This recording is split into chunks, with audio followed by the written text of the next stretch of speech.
Halo semua, selamat sore. Apa kabar dengan kalian?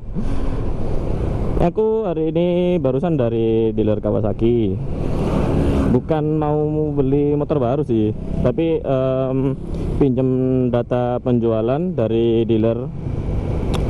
Data penjualan Kawasaki Ninja 250 untuk skripsi aku. Jadi skripsi aku ini tentang kayak gini, latar belakangnya pas tahun 2012 ya, kalau nggak salah tahun 2013 gitu ya, pas Ninja lahir di Indonesia, terus sampai sekarang masih laris. Dan pas tahun 2014 padahal juga sempat dipepet atau diganggu penjualannya sama R25 dengan penawaran fitur-fitur yang lebih advance serta power yang lebih gede klaimnya ketimbang Ninja. Tapi dari data IC penjualan Ninja tetap lebih tinggi, jauh lebih tinggi daripada R25. Bahkan penjualan R25 itu sendiri nggak sampai 50%-nya penjualan Ninja 250V kalau nggak salah. Tapi kali ini aku nggak mau ngebahas tentang itu sih, nggak mau ngebahas tentang skripsi aku sih. Cuman aku mau ngebahas tentang sesuatu yang hampir mirip tentang skripsi aku, tentang si Ninja ini. Kita tahu sendiri kan, mungkin kalau kita nggak melakukan penelitian, kalau misalkan ditanya kayak gini, Ninja itu kenapa sih bisa lebih laris daripada R25, padahal dari harga juga menang R25, dari teknologi sama power juga lebih advance R25 kalau berdasarkan klaim ya. Itu pasti kebanyakan banyak yang bilang karena citra merek Ninja itu lebih besar daripada R25. Ya mungkin kita lihat aja dulu nanti hasil skripsiku gimana. Nah, ngomongin citra merek, beberapa minggu kemarin kita tahu sendiri kan kalau di dunia maya lagi rame tentang dua orang public figure, seorang rapper dan seorang vlogger atau youtuber, gak usah disebutin lah ya, yang judulnya kayak gini. Sebenarnya judulnya singkat sih, satu kata, yaitu bad, tapi yang terkenal tuh malah kalian semua suci, aku penuh dosa, kayak gitu. Yo istilah karep-karepmu. Nah, ada apa sih dengan mereka ini sampai-sampai jagat Indonesia ini rame hampir tiap hari ngomongin mereka, ngomongin karya mereka. Kemudian sampai-sampai mereka berdua itu bikin video klarifikasi gitu loh, kenapa bikin kayak gitu, sama bedah liriknya kayak gimana. Dan aku udah nonton dua-duanya sih, mulai dari video klip lagunya sama klarifikasinya kayak gitu. Intinya di klarifikasinya itu mereka itu kayak gini, mereka bikin video klip itu cuman mereka curhat kayak gitu loh. Intinya mereka itu pengen nyampein, kamu itu ya jadilah kamu apa adanya, jangan sok baik kayak gitu. Sebenarnya gimana ya, dan cuman kayak gini, kalau aku nangkep maksud mereka sih, well it's okay, itu benar, jadi diri sendiri aja kayak gitu loh. Cuman mereka itu pengemasannya itu menurut aku ya, itu kurang baik dan kurang diterima di masyarakat Indonesia kita ini. Kalau di teori bukan teori komunikasi sih, ini teori marketing, cuman tentang bab komunikasi. Komunikasi itu akan sampai apabila konsumen itu ngerti maksudnya kayak gitu loh. Jadi komunikasi antara pihak satu dan pihak dua itu bisa berjalan. Nah, kalau yang aku lihat komunikasi yang dilakukan oleh mereka berdua ini kayaknya sih nggak bisa, nggak lancar, atau bahkan nggak diterima dengan baik kayak gitu. Jadi maksud dan tujuan dibalik lirik atau video klip itu nggak bisa diterima oleh masyarakat. Terus kemudian di video klarifikasi itu mereka bilang kayak gini, mereka itu udah berupaya setelah kejadian itu ya, berupaya memperbaiki diri dengan pakaian yang lebih tertutup katanya ya, tertutup menurut mereka ya, tapi aku anggap aja tertutup. Tapi mereka itu ngeluh kalau meskipun mereka udah berupaya menjadi lebih baik dari yang sebelumnya, tapi kok tetap mereka itu kena dibully terus gitu loh. Nah itu menurut aku sih, kita hidup di dunia ini kan pasti ada yang namanya sebab dan akibat kayak gitu. Nah meskipun kita berupaya menjadi lebih baik, kalau kita sebelumnya ya yang seperti itu dalam tanda kutip, ya terima aja gitu loh, anggap aja itu hukuman buat kita kayak gitu, udah berlaku seperti itu. Jadi pembulian atau caci makian meskipun kita udah berupaya lebih baik itu anggap aja sisa-sisa dari apa yang udah kita lakukan sebelumnya. Kalau kita emang konsisten dan komitmen dengan perbuatan baik kita atau usaha untuk memperbaiki diri, insya Allah lama-kelamaan juga bakal hilang pembulian, bahkan malah muncul support atau dukungan, percaya deh. Soalnya teman-teman aku juga banyak kok yang kayak gitu, yang dulunya dalam tanda kutip, kemudian mereka berusaha memperbaiki diri, dan alhamdulillah mereka konsisten dan komitmen, bahkan jauh lebih baik daripada aku. Jujur aja sih, aku bukan orang baik, aku penuh dosa, kalian suci. Ya emang kalau si temen aku itu juga curhatnya ya masih sering dapat hinaan kayak gitu dulu pas awal-awal mau berubah, tapi lama-lamaan juga hinaan itu bakal hilang kayak gitu, malah dapat support dari temen-temennya yang baru.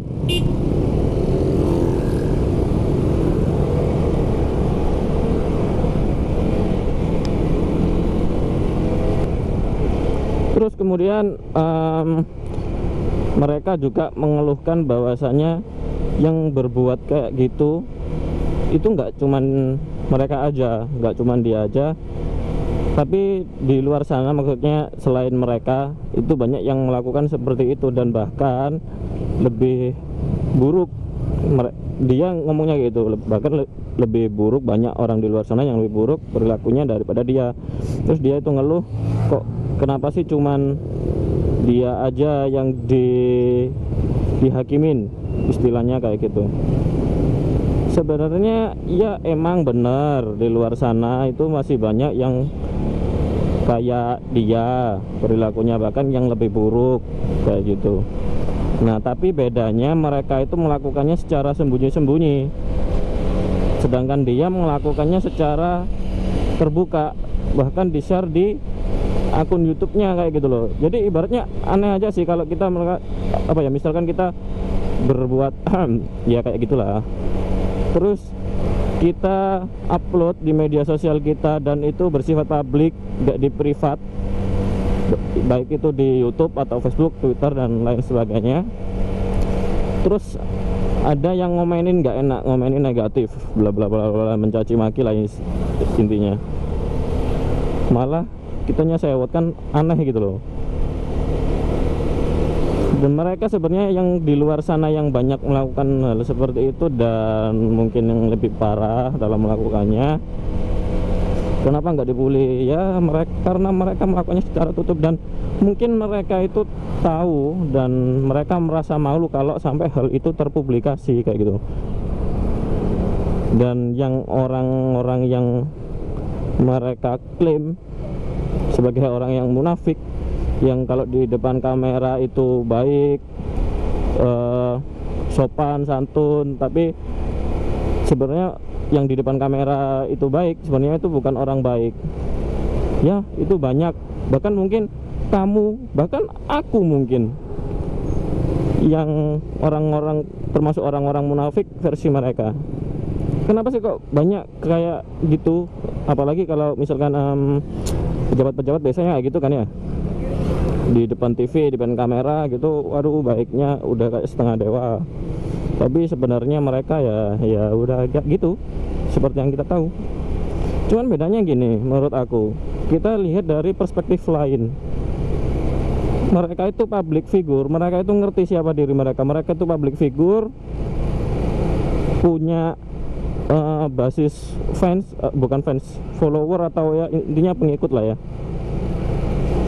Dan dia itu juga harusnya bisa sebagai contoh buat publik, karena mereka juga sejatinya adalah seorang public figure. Apakah mereka layak gitu loh memperlihatkan kebobrokan atau keburukan mereka di depan kamera, menampakkan keaslian mereka yang buruk di depan kamera? Kan enggak toh. Dan bahkan mereka itu juga tahu gitu loh, kalau misalnya suatu perbuatan yang enggak baik atau perbuatan buruk atau perbuatan dosa itu enggak pantas kalau dipublikasikan. Ya buat diri sendiri aja lah. Dan aku yang paling keren menurut aku ya itu dari seorang YouTuber, namanya siapa gitu aku lupa. Dia juga nge-rap, bikin rap. Dia sih ngomongnya bukan lagu tandingan, cuman yang menurut aku ya tandingan sih, tapi lucu, keren gitu loh liriknya. Intinya di lirik itu dia ngomong kayak gini, salah satu liriknya, kalau kamu itu mau rusak ya udah jadi orang rusak aja sendiri kayak gitu loh. Jangan ngajak orang-orang lain, jangan ngajak orang lain buat rusak juga kayak gitu.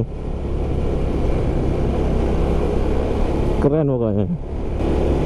Terus kemudian gini, mungkin ini sebagai penutup mungkin ya, karena aku gak jarang sih ngelihat teman-teman aku itu, ngelihat kayak postingan teman-teman aku ada di komen.